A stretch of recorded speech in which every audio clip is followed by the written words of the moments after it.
Hi everyone. Let's do a single puzzle today and apply the approach that we've described in yesterday's video.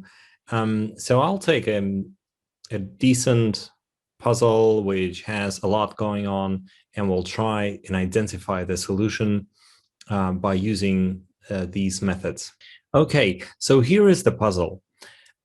So just spend a couple of minutes maybe pausing the video and looking at the puzzle yourself and figuring out what's happening here before I continue. Feel free to pause. All right, so the first step is understanding the position.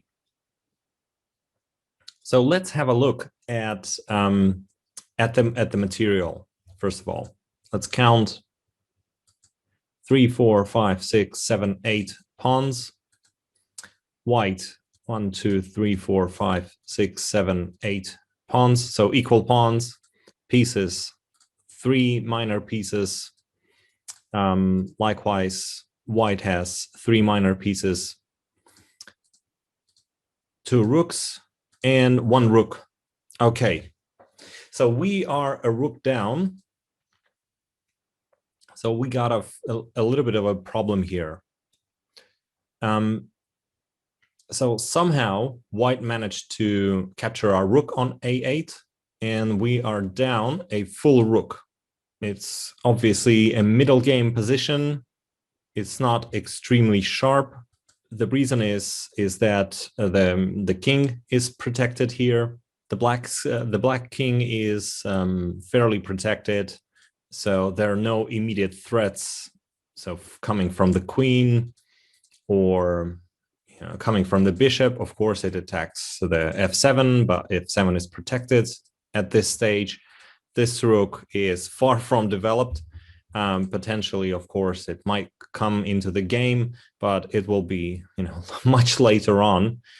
This knight is undeveloped, so it's no threat to the king at this stage.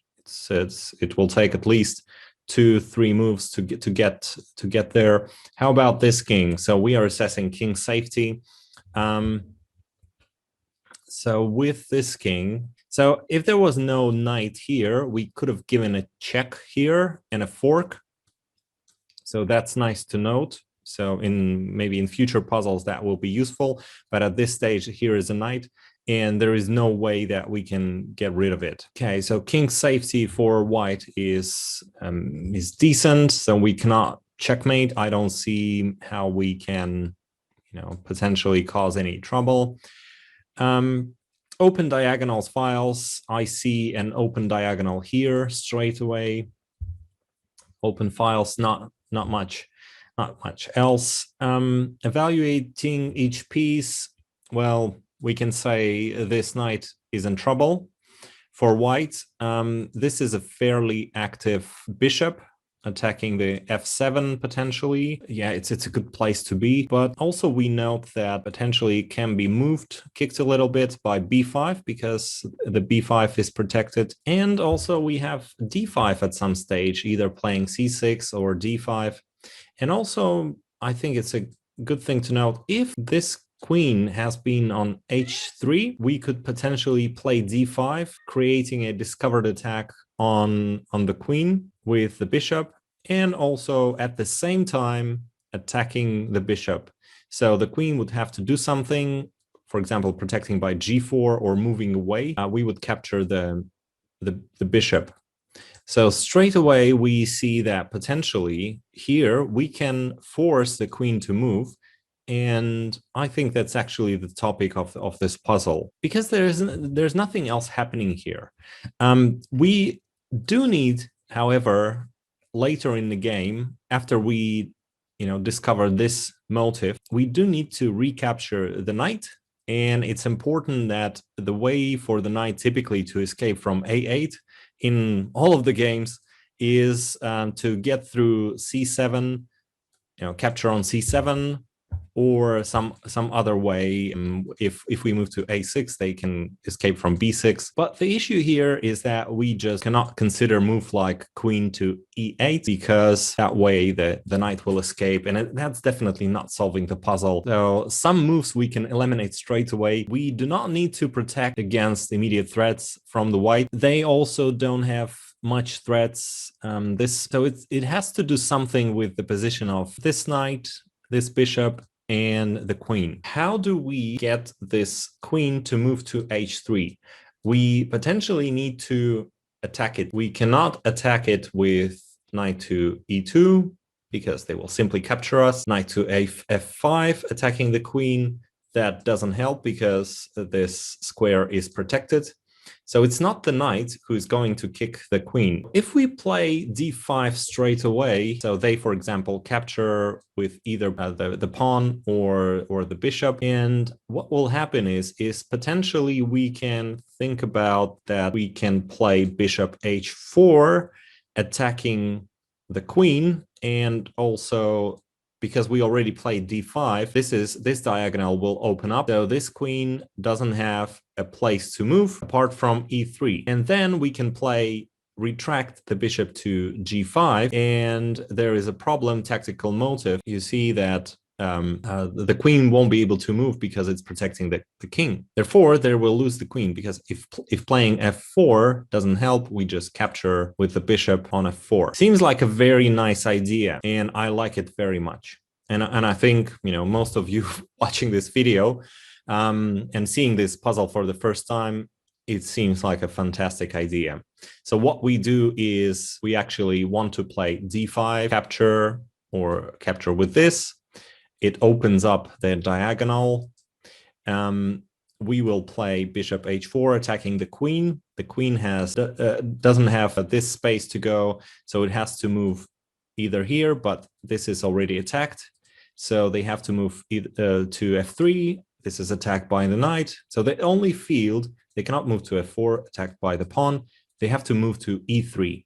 But then we retract the bishop, and they cannot move back because they are not now pinned. They will lose the queen. Playing f4 doesn't help. We just capture with the bishop. Very interesting idea, and I think that we already thought about the possible motive for this puzzle, but we also need to think about immediate threat. So looking at the step 3 in my explanation to the approach, try and identify immediate threats. Are there any? So if it were white move, they would probably anticipate our bishop to h4 and do something about it. Maybe just saying, maybe playing to knight to f3 or doing something else. So this is probably beyond the scope of, you know, what would they have done. Effectively, they would do something about it, but we don't have anything hanging. We just need to make sure this knight doesn't escape. They would eventually want to play c3, kicking out the knight. Not like in other puzzles. Nothing is hanging. Nothing is under immediate attack. So we don't have a threat of mate in 1 and 2, and so we can continue. So establishing candidate moves. So I like the move d5, attacking the bishop. But I also think that it's possible that we might be missing something, where we first look at checks, captures, and threats. So we need to look at all of the possible checks in this position. So how many checks do you see in this position? There should be 3, knight to b3, knight to e2, and bishop to g5. So we have to consider these moves because they are forcing. So let's first look at knight. Knight to b3, simply captured by in 3 different modes, and it doesn't seem like it's doing anything. So I don't see another continuing move after that. So we just simply lose the knight. If we play knight to e2, we are going to be 100% captured by this knight from g1, because we with the check on e2, there is a fork. So they have to capture it, otherwise they will lose the queen. So if they capture, does that create additional trouble for the queen? For example, can we play bishop h4? No, it doesn't seem, because this knight is no longer attacking f3 square. So it actually creates another space for the queen. So the bishop to g5. So we have to think about it. It gives a check. And what does it achieve?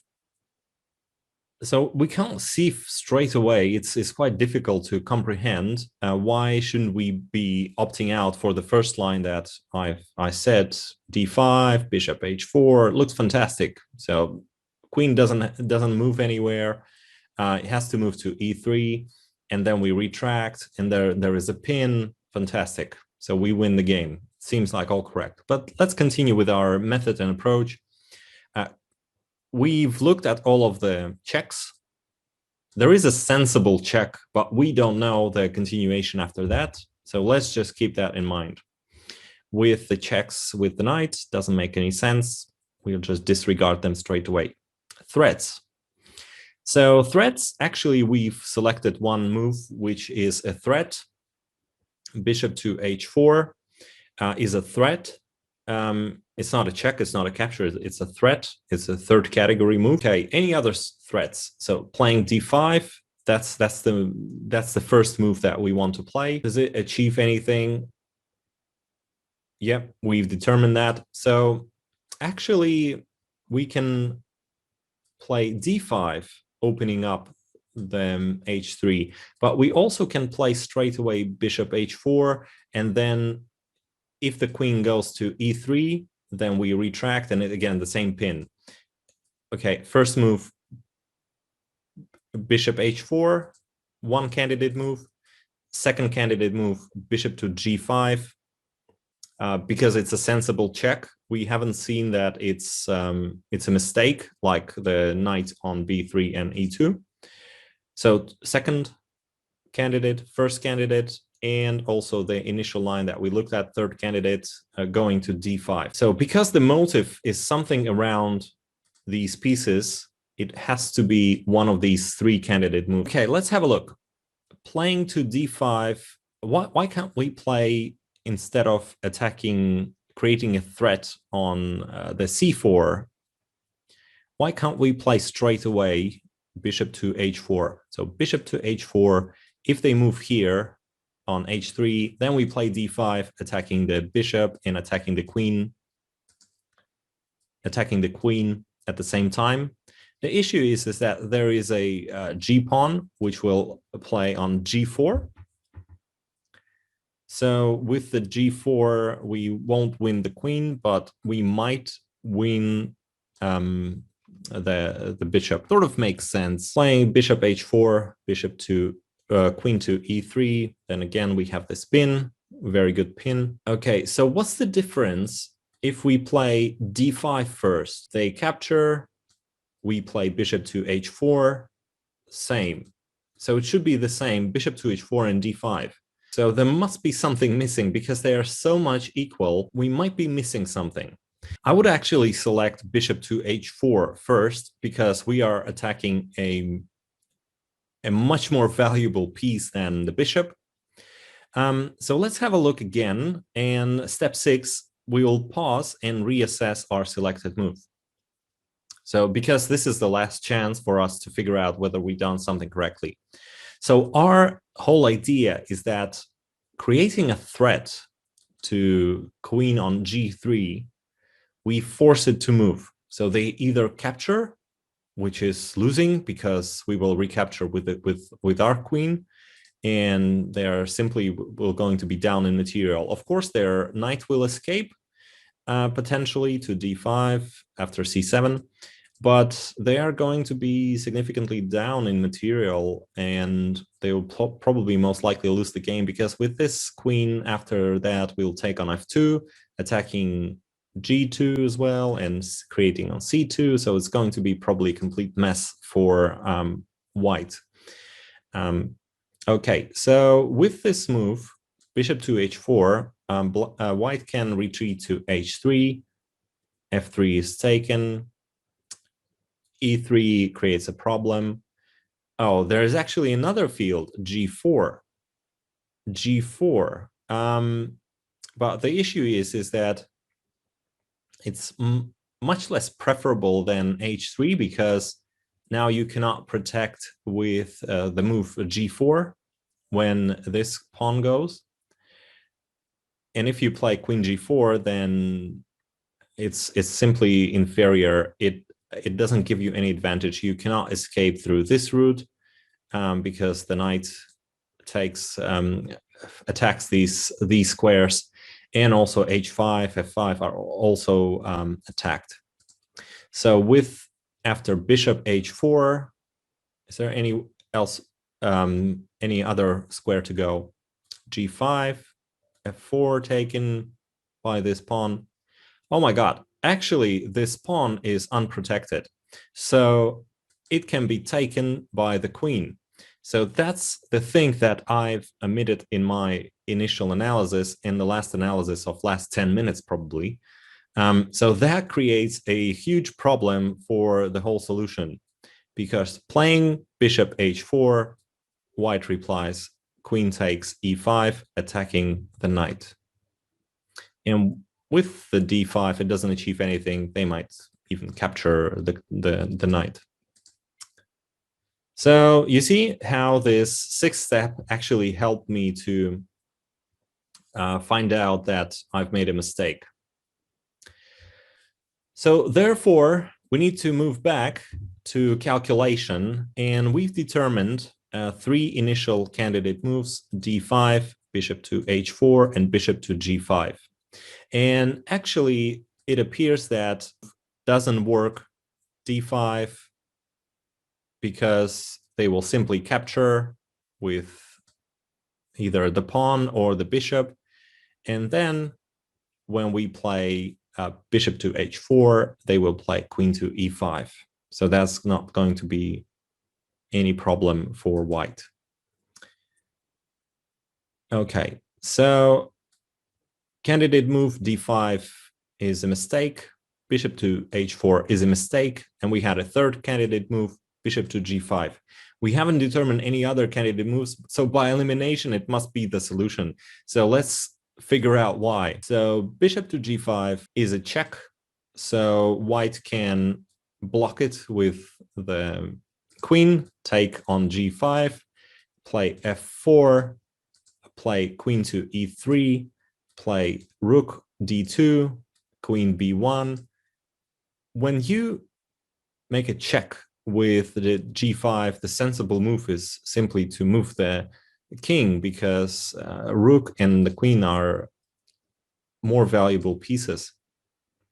So, or playing f4, but f4, we take on f4 with the bishop. It's protected by the pawn and attacks queen and the king, and white loses. So with the bishop to g5, what else can white do? No, they simply have to retreat. And after that, actually, we can play bishop to f4, which is a much better move than bishop to h4, because white again needs to retreat, move the queen somewhere in one of these places, but it cannot take on e5 now. The problem with the initial analysis. Okay, so wherever they move, h3, g4, so bishop to g5, king moves, bishop to f4, protecting the pawn and attacking the queen. If they move to h3 and g4, then simply d5, attacking the queen and winning the bishop. And after that, we will capture the knight. And if the queen moves to h4, we will simply capture it with the queen.